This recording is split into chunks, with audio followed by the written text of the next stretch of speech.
I once believed that life was merely a stage, and I was struggling just to play my role well. In my mind, every day was another performance. Every person I met was another audience member, and every decision was just part of the script I felt I had been handed. But over time, I realized I wasn't just an actor.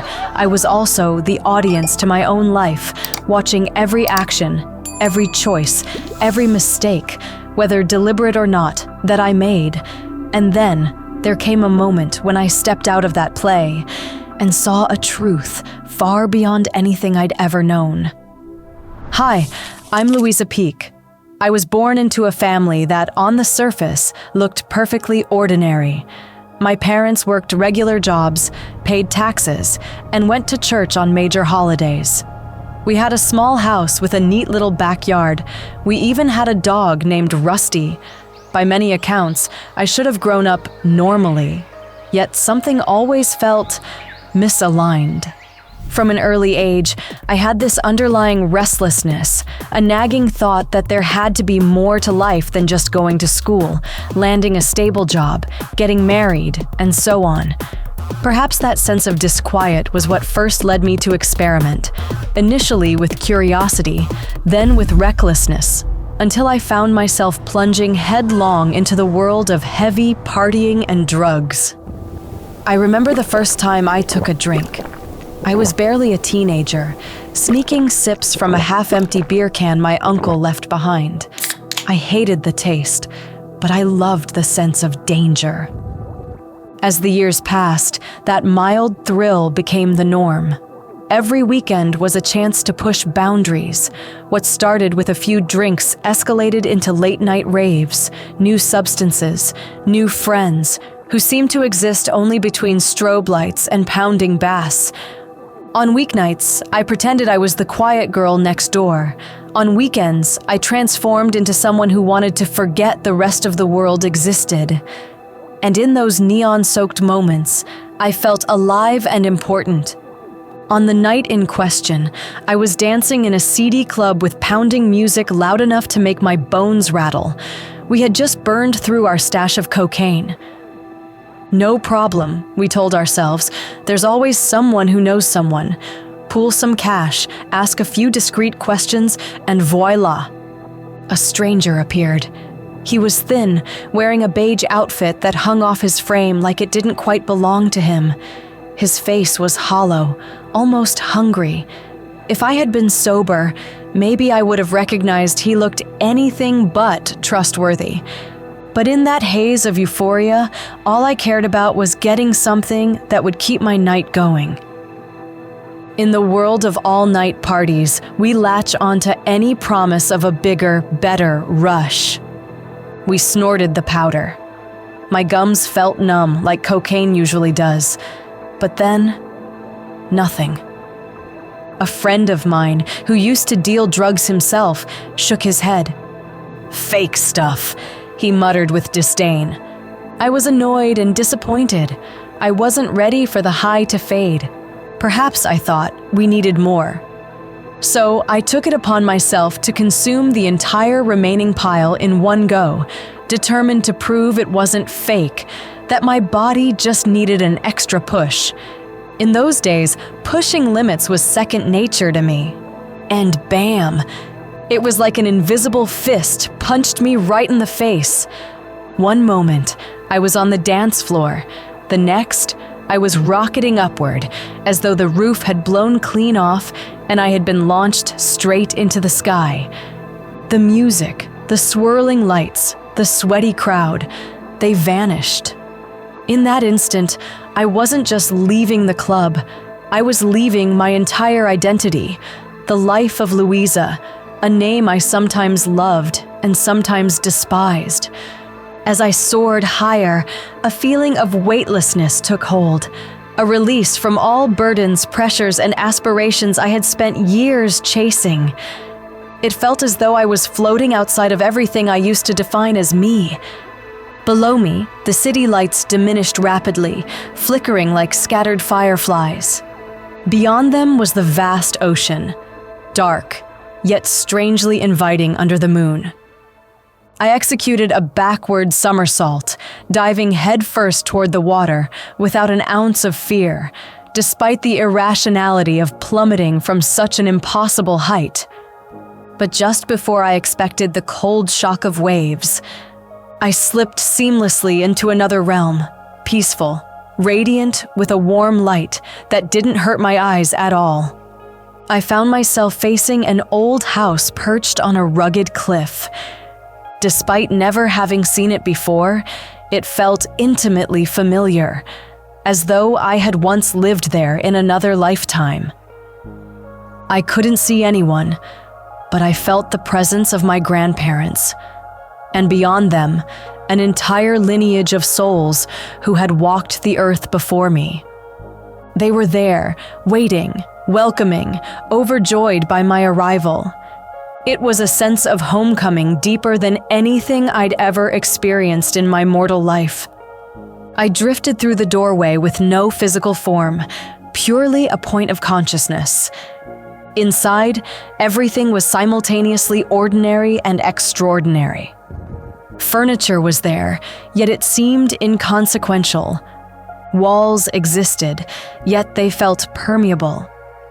In that place, there was no need for words or questions. Everything was understood instantly, like a shared knowledge pulsing through every atom.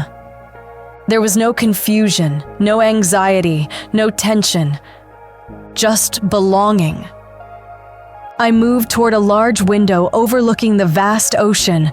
Suddenly, I felt a subtle force pulling me upward, and I found myself propelled toward the sun, which filled the entire sky with a brilliance I'd never seen. It should have blinded me, but it didn't. Instead, the light entered me, merging with whatever I was in that moment, as if we were made of the same essence. And in that transcendent moment, I knew that this light was something far greater. It was love. Not a love you earn by doing the right things, nor the fleeting sort you barter in relationships. This love was immense, unconditional, and beyond the limits of anything I could imagine. I realized that all my life I had chased approval and validation through school grades, through social circles, through late-night parties, relationships, and random hookups. But here, I didn't have to do or say anything. I simply had to exist, and I was loved wholly, infinitely. Then, a voice resonated through my consciousness, not audible like a human voice, but something deeper. "You cannot stay. It's not time yet." I rebelled instantly. How could I go back? I had just found where I belonged. I didn't want the clubs, the confusion, the unrelenting search for meaning. I wanted this peace, this abiding love. Yet even as I resisted, the scene around me began to unravel. The light receded. The house faded like a memory. And I felt myself tumbling down through a cold, suffocating darkness. When the world slammed back into focus, I heard someone ask, "What's your name?" I blinked and saw a man's face hovering over me, then several other faces. Their voices were jumbled together, anxious murmurs rising in intensity. That was when I realized I was on the club's sticky floor, my body racked with tremors, drenched in sweat. The bartender leaned over and said, "You were gone a long time. We thought you weren't coming back." I looked around the dingy club, the flashing lights, the people half lost in their own highs. I was back, and I hated it. Sometime in the early morning, I dragged myself home. My chest was sore, bruised from attempts to restart my heart. I fell into bed, but my roommate noticed the bruises right away. Eyes wide, they asked, "Do you think that thing that pulled you back was God?" I shook my head vehemently. I refused to consider the possibility. If it was true, it would mean so much of my life, my cynicism, my facade of not caring, my sneering dismissal of anything spiritual had been rooted in ignorance. I'd have to admit that maybe, just maybe, I'd been wrong. I couldn't face that. I stuffed the memory deep inside, labeling it an oxygen-deprived hallucination. Life went on. I kept going to clubs, kept drinking, kept searching for something I couldn't name. It was easier to drown it all out than to confront the truth. But life has a way of cornering us when we least expect it. One night, a few months later, I was driving home, drunk again.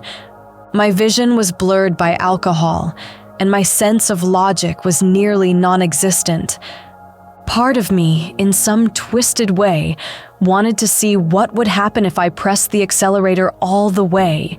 If there truly was a loving force out there, would it save me twice?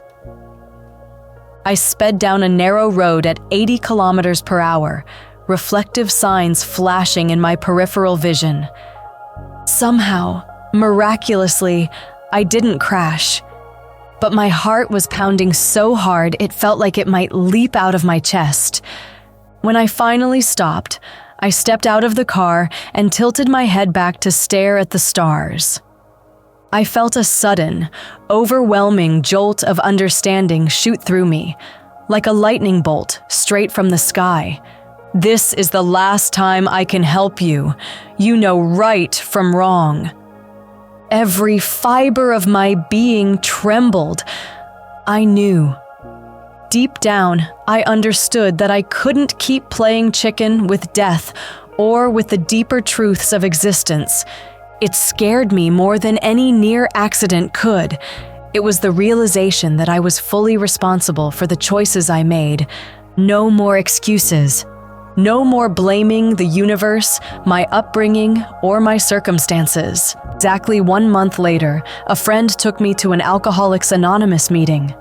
I remember standing outside the building, my palms sweating, heart pounding, wondering if I should just turn around and run. But then, a small voice inside me, perhaps that same voice, told me to keep going. So I did. That day marked the beginning of a long, slow process of untangling my life from years of self-destructive habits. I heard stories from other people who looked nothing like me, people from different cultures and walks of life, yet every one of their stories had a piece of mine. I began to share, reluctantly at first, but with growing honesty. I found that speaking my truth, flawed as it was, brought a strange sense of relief. I haven't had a drop of alcohol since. It's been 40 years now, and I'm no longer that reckless girl.